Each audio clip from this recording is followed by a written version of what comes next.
BTB listeners, thank you so much for checking out today's episode. Listen, if this episode inspires you, do me a favor and take 5 seconds to shoot me a like and subscribe to the podcast. There are several more exciting guests that are in the pipeline, and I just can't thank you enough for your continued support, and let's keep paying the mission forward. In today's episode, I interview Arizona Wildcats' Colton Smith. He is one of the top American players currently in NCAA Division I tennis. We discuss Colton's journey from rural Washington, his development under Coach Jody Rush, and his achievements, including a recent NCAA Final Four finish. Colton reflects on the importance of staying mentally tough, balancing tennis with his outdoor hobbies, and his future goals, both in college and professional tennis. This episode also highlights Colton's strong family support and his plans to leave a lasting impact on the University of Arizona's tennis program. In 2024 alone, Colton was an ITA All-American, Pac-12 Doubles Team of the Year, an All Pac-12 First Team, Pac-12 Tournament Champion, and Pac-12 Regular Season Champion. There's a lot of tremendous takeaways from our conversation, and I look forward to sharing Colton's journey with you.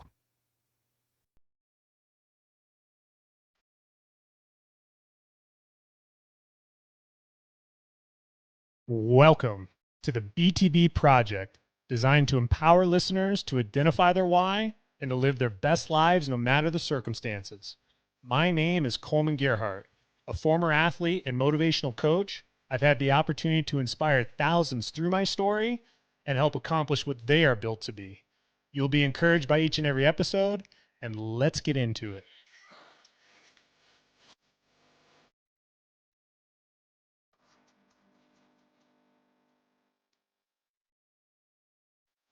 Well, the BTB project has been impacted by many stories. Over the last year and a half of doing the podcast, I've been greeted with just tremendous talent. When it comes to my background in the game of tennis, I've been able to come across a lot of tremendous coaches, a lot of tremendous players. And I have today arguably one of the best, if not the best, American tennis players in the game of college tennis. Recently, just coming off of a Final Four finish in the NCAAs. He's an All-American. He's going to talk to us a little bit about some hunting and some fishing and what he's up to in rural Washington. It's a great pleasure to bring Colton Smith to the BTB Project. Welcome, man. Awesome. Yeah, thanks so much for having me. I'm looking forward to this. Hey, right off the bat, I know that Friday is your day to maybe decompress, still get some tennis training in. Yep. I'd love for you to catch up the listeners on what is the day in the life of Colton Smith coming off of a tennis tournament, spending some time back home. Yeah, we usually take like a day or two off, but this one's been a little different. I've only been able to be home for about a week, and then tomorrow I'm heading off to a few more tournaments and stuff. And but yeah, we're usually getting the tennis in the mornings for a couple hours or so, and then the rest of the day is pretty wide open to go do some fishing or some hiking somewhere, whatever I'm feeling like that day. I've been fortunate enough to be indirectly impacted by you, Colton, as your college tennis coach there at U of A. Clancy Shields is a Colorado native coming from Grand Junction, from a small town where not very many tennis players are produced. Hearing that probably sounds very similar to what you've experienced. I would love for you to share about how did tennis come about for you, man? And doing it in rural Washington, it has to be a few and far between moment. Oh, yeah, absolutely. I'm still not quite sure how I stuck with it. I guess I do know it's my coach, Jody Rush. He's the reason I'm where I'm at today. I think without that guidance and that his ability to coach, there's no chance I would have been able to be sitting where I am today, and with all the opportunities that I've had through the game of tennis.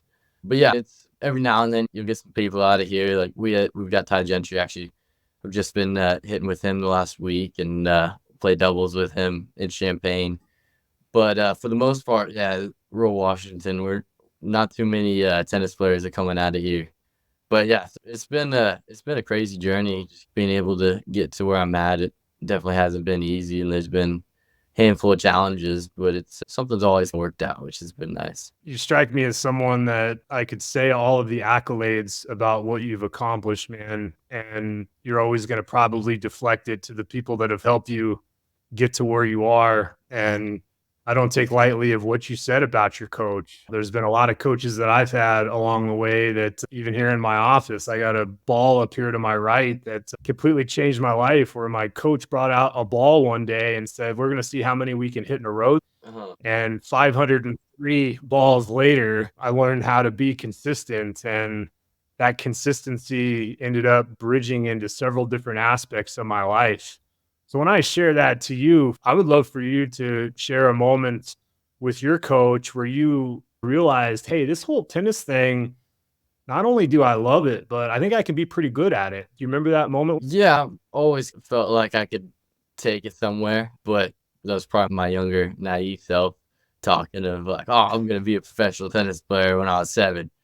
But yeah, it's something that I've always wanted, and I think for the most part, it's been just tournament after tournament, day after day of just continuing to see the plan that he's had in place for me. His goal ever since I started was just to give me as many tools as he can so that I can build a game that's gonna be able to suit me on the professional tour. And yes, I haven't always been like the earliest of bloomers necessarily, but it's definitely been super cool to see this. Just I keep continuing to trust the process, and eventually we keep building our way up. And yeah, I think just constantly every now and then going back and looking and seeing where I've come from and what I've been able to accomplish. Yeah, I think that's one of those things where it's like, wow, definitely he had the vision, and it was pretty cool. I don't take lightly your ties to U of A. My uncle, who was a pretty high level tennis player, played a year at U of A Uh-huh. and had to make a tough decision between the architecture program or playing tennis. And he decided to go the academics route. Right. I just would be curious, man, based off of the recruiting aspirations that you had coming out of high school. I believe you're one of the top recruits in the country. You had a lot of options on your plate. So I'd be curious to know why Arizona and what about Tucson made you want to go chase the heat? Yeah, I guess when I was going through the whole recruiting process, I wasn't necessarily the top ranked junior or anything like that. And I was talking to a handful of schools, but it was right before COVID. And I just started playing some national tournaments. I really didn't play anything until I turned 16. We just didn't really see the point of traveling around when I was younger in the juniors and spending all the money and the resources to try to go play tournaments. And we saw so many kids too just get burnt out from doing that. And so I played the zonals every year, and that was about it for the national tournaments for me. And then I'd play all the local tournaments. But yeah, and so then when COVID happened, then there weren't any more tournaments, and so I wasn't really reaching out to any new coaches or talking to anybody else. But it was right away Clancy showed a lot of interest in me, and for some reason, I just really resonated with him. I think it was having a similar upbringing in the game of tennis. Grant, I think his parents were a little harder on him at times than mine, but not having all the resources necessarily or the people to practice with all the time. He just had a ton of energy, and it seemed like he was going to be one of those coaches that wasn't worried about just getting wins constantly. He was going to really help continue to develop me and help me prepare for kind of the game after college. And going to the Heat, I wanted to be somewhere where I could play some outdoor tennis. I've been living up here all my life, and so it's indoor tennis 9 months out of the year, and so I had a little bit of enough. I love the indoors still, but I felt like if I wanted to take my game to the next level, I needed to learn how to play outdoors a little bit more. Ironically enough, I took a gap year after high school and spent some time in Litchfield Park, Arizona, closer to Phoenix at the Wigwam Resort. I had 2 coaches from Poland at a tennis academy, was there for 13 months, and I remember that heat all too well because I was able to lose 100 pounds in a little bit over a year. Oh, and it literally just melted off of me, man. But uh, nonetheless, it's cool that you talk about that synergy of upbringing between you and your coach, mhm, Clancy, on the podcast. He spoke about that relationship with his parents, his dad's upbringing, and how he instilled that on him and his brother Luke, especially. right. But I got to know, he talks about these kind of crazy military-esque workouts that he puts you guys through. And he also used to do that at Utah State. So I'd love for you to share with the listeners, in order for you to compete at a U of A, what is the training like with your coach? Yeah, I've definitely heard stories from the Utah State days and the early Arizona days, and so it simmered down a little bit. But yeah, going back to school in the fall, that's one of my favorite times of the year is when we're going through all the fitness testing and different things like that. We're trying to earn our gear, and so I feel like that's a really good time to build that team camaraderie and figure out who's going to be willing to go all out for you. And I enjoy that too because you just get to push yourself physically. But the workouts aren't anything crazy anymore, luckily. We'll see. Every year he says he's changing it around, but we'll see. We'll see this year. But yeah, I think if I'm getting into some crazy workouts, it's usually when I come home. My sister's, she's trying to call me out on some stuff or see if I've been working out at school or not. And so she's real big into the fitness side, and she competed in CrossFit for a couple of years, and she's definitely pushes me quite a bit when I'm home. So, So I would be curious to know, when your sister's in the heat of her training and says, "Hey, Colton, you're gonna come do this workout with me." yeah. What's a snapshot of it, man? What does it look like? Yeah, you definitely gotta take everything she says with a little bit of grain of salt. She's gonna try to numb it down a little bit, talk it down, and then she'll get you out there and just put you through it. But luckily, she's ventured away from the CrossFit a little bit. She actually just finished EMT schooling, and so she's going that route for a little bit. Awesome. But yeah, she still works out a ton, and every now and then she can get an urge to do something like, "Hey, I'm gonna start training for an Ironman. You want to do it with me?" No, not today. But yeah, she's an animal, that's for sure. The success you've had this year, we're gonna dive into it a little bit. It's, I believe, unprecedented at U of A, what you've done with your win-loss record and obviously being an All-American and how deep you guys went as a team. It's just extraordinary, Mhm. but that doesn't come without a lot of hard work, a lot of determination, a lot of grit, mental fortitude, fitness. And those two things specifically, Colton, when I watch you play matches, I look at you and I'm like, gosh, this guy could be out there all day. Uh-huh. And then on the back end, I keep reading and hearing about how, whether you win the match or you lose the match, more often than not, you get back to neutral mentally sooner rather than later. I know you're a human being like I am, Yeah. but I'd love for you to speak to how you've been able to instill that discipline in your fitness and in your mental game. Yeah, definitely. We're still on the journey of figuring different things out. And so it seems like every term or every other tournament, there's something new that pops up for me. But at the end of the day, it's just a game. And so it's kind of win or lose, it's you get to play tennis. So it's a pretty good day.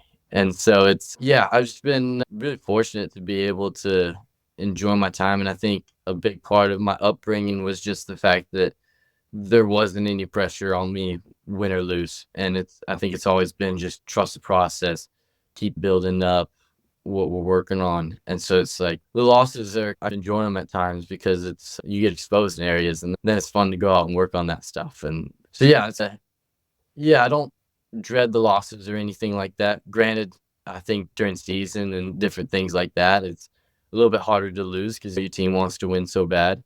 But I think individually wise, it's something where I don't mind losing here and there because then I get to go out and work on new things, and it's like a building block. Yeah, you were in such a unique situation because your team was right there for the team title and had a tough one against Columbia. I think in the tennis world, a lot of people are like, wait, Columbia, I thought those are just the guys that are smarty pants and not the Yeah. tennis.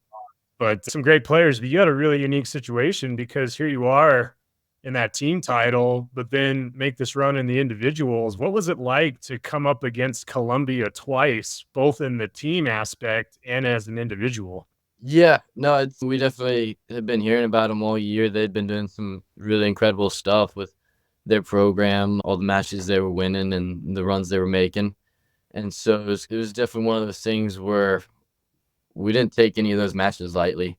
And I felt like we prepared well for when we played them in the Sweet 16. And it was just a game of inches and came up a little short when we needed to. But then to play Michael again in the individual tournament, I felt like that was a bit of a unique situation because the three guys I'd played previously in the tournament, I'd lost him the last time I played him. So I knew he was Wow. dangerous, and I knew that anything could happen and stuff, but I still had that feeling of kind of a little bit of a revenge tour. But yeah, and yeah, it was one of those matches where I was there, but just couldn't quite get over the finish line. And I got to give him a lot of props. He's a heck of a player, and he's not one of those guys that's going to go away mentally. Yeah, and I just dove into a little bit of his background, and he had quite the junior career himself, Yep. and making a deep run at Wimbledon as a junior and fighting his tail off, and there you are again facing him. But I am curious when you're in that moment and you're on this revenge tour, you come up against him, and honestly, you're probably playing for broke because, as you mentioned, we're beating guys that beat you earlier in the year. At what point in that third set did you ever feel like you had an opportunity to have that match, or was it just a situation where you just tried to stay present, not to think far ahead and not to think too far behind and stay in the moment? I'd love for you to speak to that third set. Yeah, definitely the whole tournament, it was mostly just trying to stay in the moment, not get too far ahead. Because I know at times I've definitely played out the match already once I get to a certain point, and things turn around real quickly when that starts happening. Felt like I did a great job all tournament of really just staying present and taking care of one point at a time.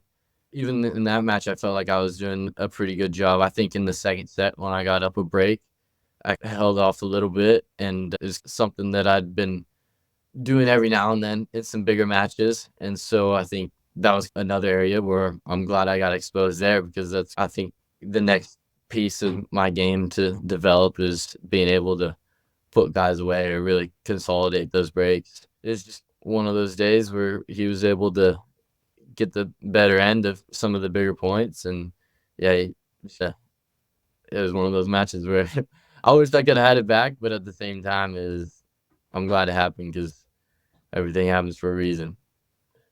Now, I don't know if the logistics worked out, but I believe the Arizona softball team was down there in Oh, yeah, in Oklahoma to play some softball and might have supported you for a match previous. Maybe if you had more of them, that always helps, right? yeah, no, a handful of them came out, and so that was super cool. And yeah, it was super awesome the softball team to come out and support. And I definitely I own big time and stuff. And so we were able to go out and watch them play when I was done with the tournament and they started. But yeah, it was super cool, and definitely really cool to be a part of the Arizona athletics and that whole atmosphere where even if you're not all in Arizona, you can still go out and support each other when you're in the same area. No, that's outstanding. And I know this summer you've really tried to dial in on what it will look like at the next level. And I find it fascinating because the NCAA tournament had a guy in there from TCU that goes and plays Wimbledon and plays Novak pretty tight in 4 sets. Right. And the guy who ultimately ended up playing in the semis, I believe, beat him to get there. Mhm. And I just am curious based off of what you've seen in the college matches to what you're seeing now on the tour. Is there a big difference in how you approach these matches, or is it relatively the same? No, I wouldn't say there's much of a difference. Definitely, I think the preparations are a little different. There's a lot more energy and a lot more noise around the college tennis, and so that's something you got to be prepared for. And then when you get to the professional level, it definitely feels a little lonely because you don't got the whole team there and everybody yelling. But it's just tennis at the end of the day. You're just playing on the same court and playing the same style for the most part. And I don't even really think there's too much of a level change from the college to the professional level. I think now it's getting so competitive all around that anybody can be making runs at big tournaments and anybody can be beating anybody. You said it a few times in this conversation, Colton, that the margins are just razor thin. Mm-hmm. And it's almost like everybody has the talent and the ability to get to those points, those critical points where it can go one way or the other. And that's where a lot of people that are tuning in, some of them are recreational players, some of them were college players, some of them have played on the tour. But back to that mental side, when you keep putting yourself in these situations, man, where listen, you were just runner up in this most previous pro event that you played, and you've been runner up a couple times. Mm-hmm. And here you are making a deep run in the NCAAs on the revenge tour. But Colton, at some point, do you just get a little bit frustrated when you have all of these matches that are close not fall your way? Oh, not really. Because I feel like for the most part, it just keep going up. I don't really feel like at any point there's much of a fallback or anything like that. And it's just fun to be in those positions for me. And yeah, when you get close and you lose, there's definitely things you did right and things you can improve on. It's being able to take everything for what it is. And yeah, I think Roger Federer said it. He lost almost 50% of all the points he played. And so it's like, you got to be good at losing if you want to win. And so there's no point in dwelling on the losses or getting super frustrated, I feel, because that's just a waste of time when you could be doing something productive. Yeah, and that Dartmouth speech that he had was pretty powerful. Mhm. And then his Netflix documentary, The Last 12 Days. It's amazing how we look at him as an idol and how he played the game so fluidly. But what I love about him is his vulnerability of like, hey, wait a second, guys. I had to absolutely work myself into oblivion to have a chance to do what I did. And Mhm. obviously you've noticed and captured that as well. But your support system, Colton. We talked a little bit about the softball team coming out, which helps you in those matches against the toughest players in the country. I'm thinking of your family that we'll talk about a little bit, but also your tennis family. And I have not heard much about Northwest High Performance Tennis, but the academy that you trained at, Uh-huh. talk about your development of what full-time training looks like where you grew up. Yeah, it's real sporadic, but I owe a ton to Mark Hansen, who he was running that. Unfortunately, Northwest High Performance, they're not out of Seattle anymore. Mark, he's down in Newport, running the Newport Tennis Club down there. And but I'll still stay in super close contact with him. Love playing tournaments near him, and he comes out and watches. It was super cool to at least when I was able to start driving, then I could head up there. And yeah, they'd let me stay with them and train at the academy. And yeah, it was cool to continue to build relationships with people that I could be traveling with and training with. And it almost got me ready for the college atmosphere a little bit more, of just being able to have guys that you're traveling to tournaments with and you're rooting for. Granted, you're not cheering quite as loud, but it's still fun to be able to be in that position with those guys who they want the same goals as you and you're all working towards the same thing.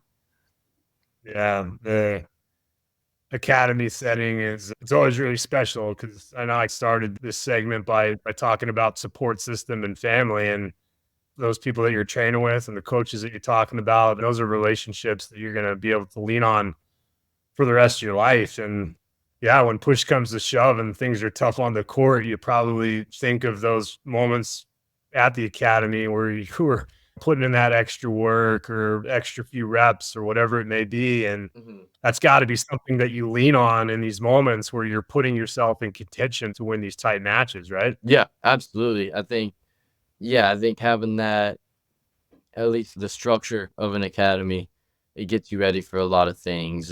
Definitely college for one, but also being able to have the foundation of some structure when you're going in on your own in the pro level. Because you got, if you're lucky, you got some people that'll hold you accountable. But for the most part, you're out there holding yourself accountable to different things. And yeah, but with being able to continue to have those relationships is huge, because then it's definitely makes tennis a lot less lonely. 100%. And jump into the fam again. I know you talked about your sisters a little bit, but before we hopped on, we talked about our connection with our moms and how much that relationship means to you. And I just think it would be important for you to talk about this upbringing that you've had. It's sounds like family is a huge focus for you. Yeah. Tennis aside, what is it like day in the life of the Smith family? Yeah, it's everybody's off doing their own thing for the most part, but I think upbringing with my parents and my coach and all my family is just there's hasn't been any pressure to win or lose, which has been so crucial in my development. And it's always made tennis fun. Like I know my dad when I was younger, we were playing at this one club for a little bit when I just first started, and I think after a handful of months or so, it had gotten shut down.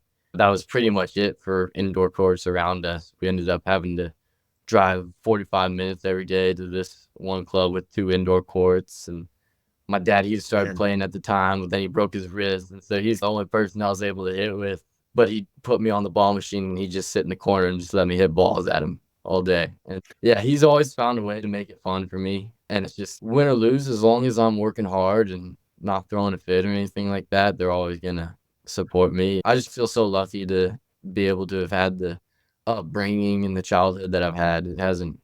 They haven't pushed me to go towards tennis or anything like that. If anything, they've pushed me to explore all my options and really just find what really drives me and what I'm interested in.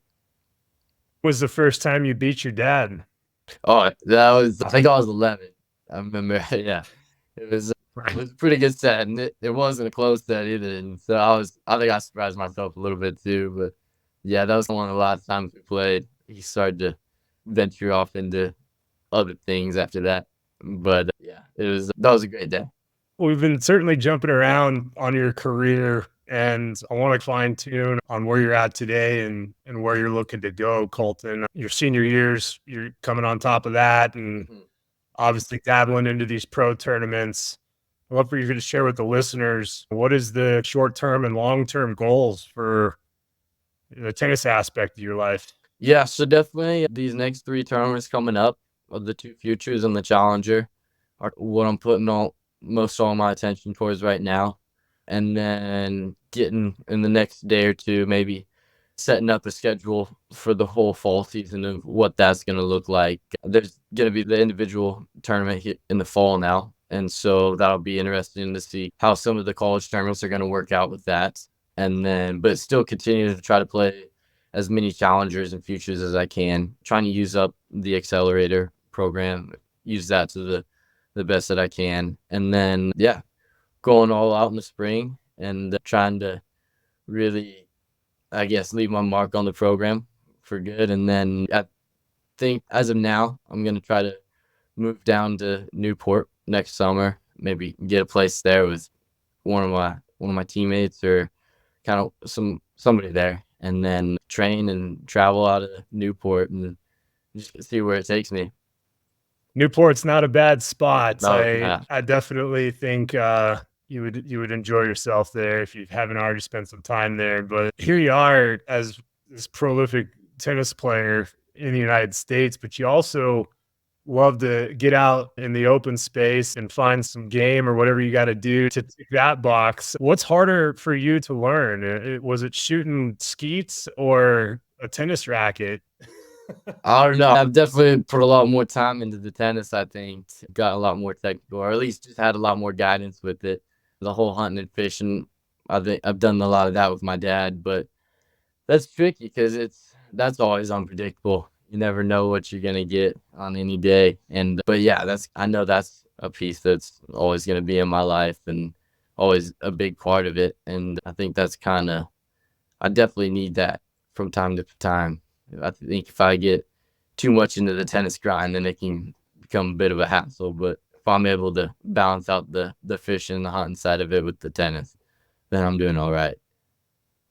Colton, I thought I saw too that you spend some time painting. Is that correct? Oh yeah, I do a little bit of drawing. I did a fair amount of it before I came to college. I'd sell some artwork and draw people's dogs from at our local club, and that would help fund some of my tournaments for the year. But yeah, now it's more just a hobby. Love it. I'm always intrigued by what are all the things that are happening around the talent. And there's got to be some times that Colton, this game has been too heavy, or that loss was really hard, or, the training session didn't go the way that you wanted to.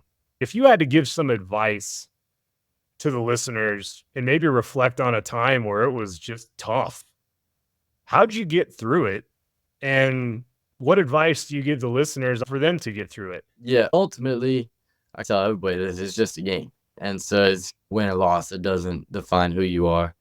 But it's also, it doesn't last long. Is you have a bad practice, it's kind of, that's 2 hours out of your day.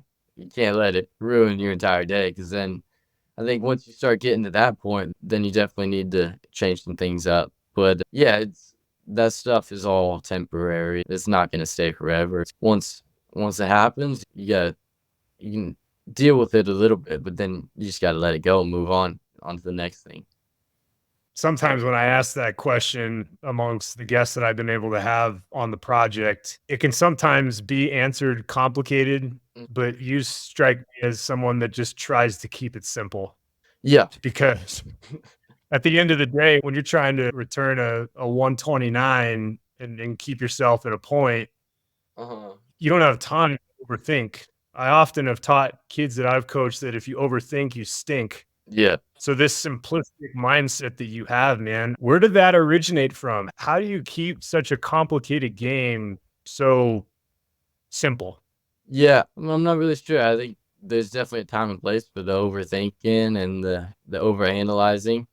But when you're on the tennis court, that's time for you to have fun. And so I think as long as you're just having fun and just enjoying your time out there, there's really no need to overthink. Then you can let everything go and just, yeah, then it just becomes instinctual. But yeah, really just the whole overthinking and then the simplifying of things. I think it's just kind of, I think a lot of it goes into being able to spend so much time out in the wilderness and the outdoors of just how simple life is out there. It's like just survive or die. So it's, yeah, there's not much that you need to overthink when you're out there. And so it's being able to bring that to the tennis court of just, yeah, being free and letting things happen. There's a lot of moments, Colton, where I'm sure you've felt proud, whether it's catching a fish or lifting a Pac-12 trophy, Hmm. whatever it may be. But when I do say that word proud and you reflect back on what you've been able to accomplish to this point, is there a moment or something that comes to mind to where you're most proud of what you've done? Yeah, definitely the Pac-12 tournament was probably one of the most proud times I'd been, especially just to the whole team. And the year we had, the fall was definitely a crazy time. There was a ton Mm. going on, but to be able to overcome that and then to have the season that we did, yeah, and then at the end of it, being able to be the last team to win the Pac-12 tournament.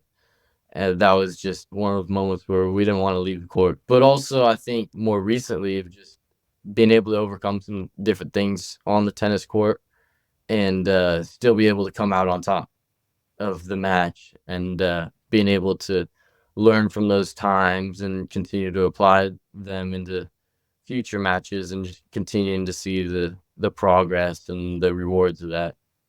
Yeah, it is weird out here in Colorado with CU, obviously being part of the Pac-12. I know they don't have a men's tennis program, but it's weird to see these conferences shuffle and NIL and all this fun stuff that you guys are in the middle of right now. But one of the things that your coach has said adamantly, even when you were recruited to U of A, was he was excited to see you tap into your leadership. Mhm.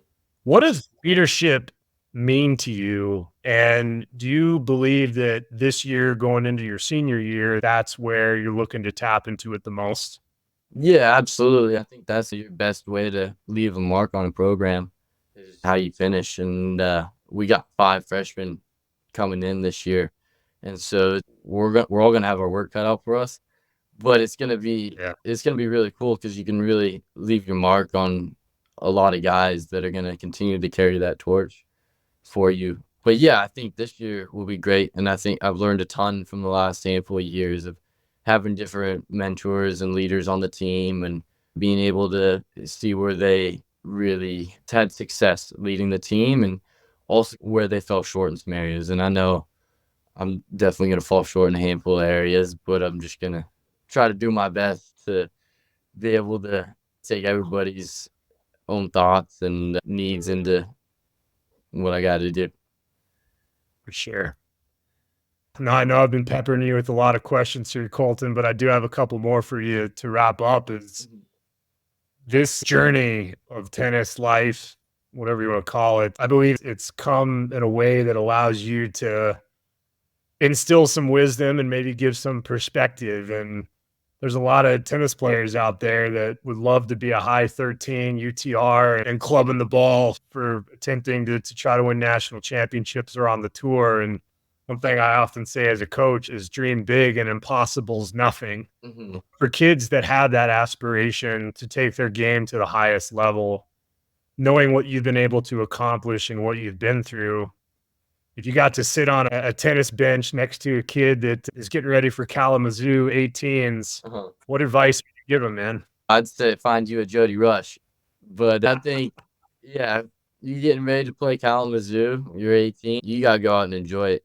There's not too much you can do on short notice. But definitely, if you're a younger kid and you're wanting to come up and play college tennis or even on the tour, I think it's almost a guarantee that you're going to need some sort of positive guidance and mentoring in your corner, because I've seen so many kids that are talented and they can hit a ball, but if they don't got the right coaching or direction, there's really not a ton that you can do with it. And so it's, yeah, being able to find somebody that's able to see your potential and have a good plan for you, and then ultimately just being able to keep it fun. Excellent. I'm going to have you look into the future for this last one. I know that you mentioned that a moment where you were proud of lifting that last Pac-12 championship with your teammates. And here you are going into your senior year, 5 freshmen, going to put on your leadership hat, the C on your chest. Yep. I'd love for you to share with the listeners, what would you define as a proud moment a year from now, sitting in that same chair? What defines success for you this year, Colton? Yeah, it definitely won't be, I guess, to some extent, it'll be winning matches and different things like that.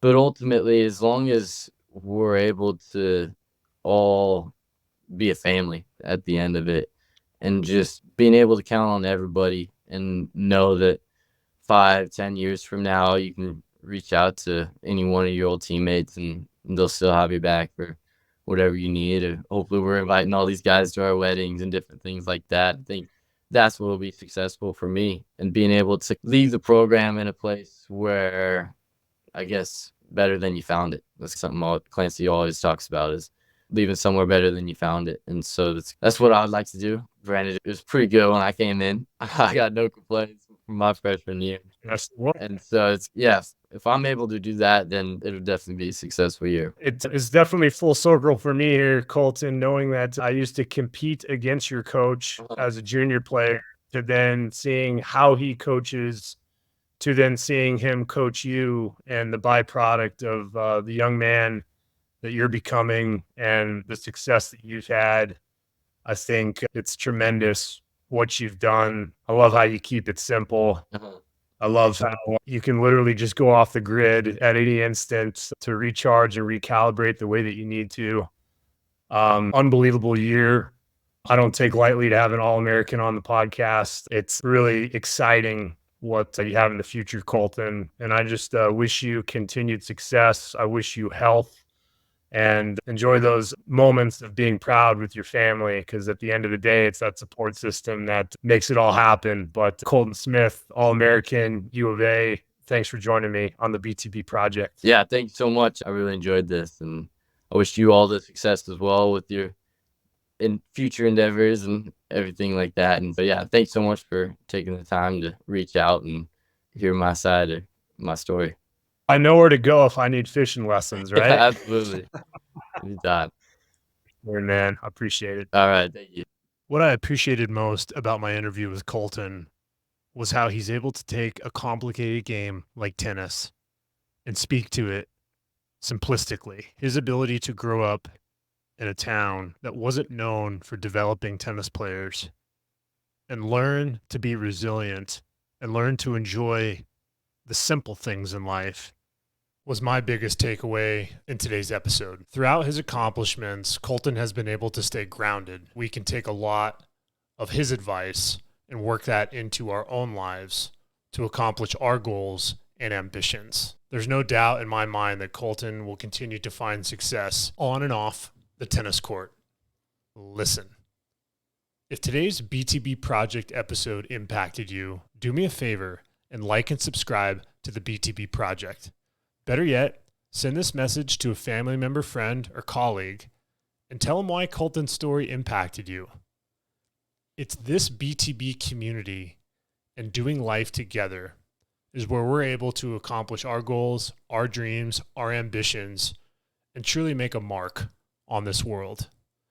As always, I'm proud of each and every one of you. And until next time, take care. You're told I'll be your heart, temptation.